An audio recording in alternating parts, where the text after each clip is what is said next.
Football is America's favorite pastime, but many fear that it is slowly declining decade to decade.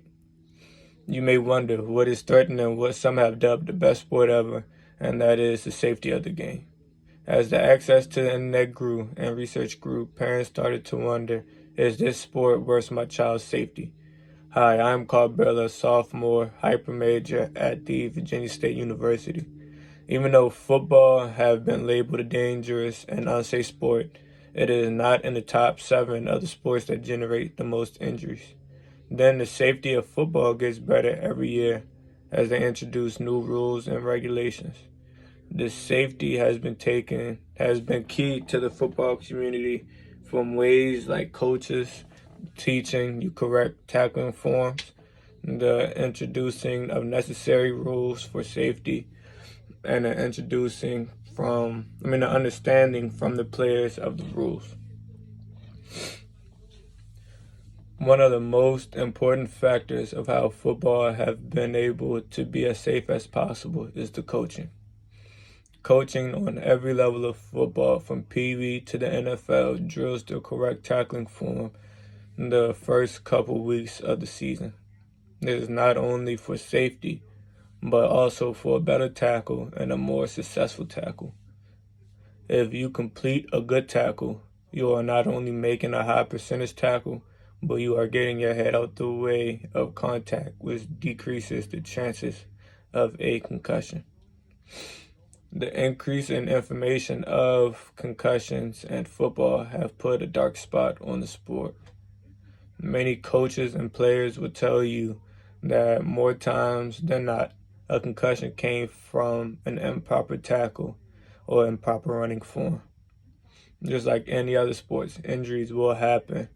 That is when safety protocol come in and your coaches implement effective techniques to meet the safety standards and make their player better.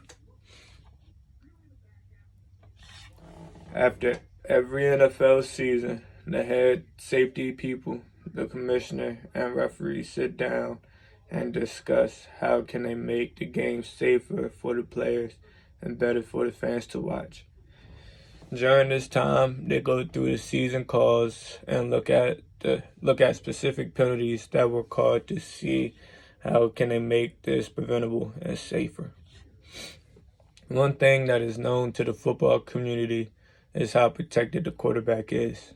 Present day, the quarterback is the most protected position on the field, with all regulations on how, when, and where you can hit the QB. The thing about it is, the early days of the NFL, the QB was one of the most dangerous positions on the field. Reasons varying from the importance of the position to the people who were hitting the quarterback on average made it dangerous. QB started to get injured constantly, and the NFL referees, safety protocol people, and commissioners seen this and put rules into place that made it safer for them. This is just an example of rule changing just for one position, not including the whole league. Lastly, the understanding of the rules on the players and makes it safer. If you ever play football, you know that there are certain hits that you avoid. I played football for the majority of my life, and there was an understanding from not only people on my team, but players on other teams to not hit someone a certain way or place.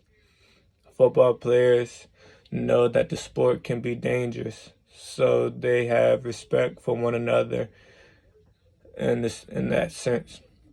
The players coming to an understanding is a small and simple idea, but a big piece to the puzzle and the safety. Football can be dangerous at times, and many in the community know that, so over time the game evolved to become safer for everyone. People are stuck in the past where it was extremely dangerous, but officials seen that and made rules that fit perfectly and game flow, but also takes out the danger, some of the danger. The football community became safer from ways like coaches teaching their players correct form, the constant reminders of the rules for safety from league officials, and the understanding from the players of the rules.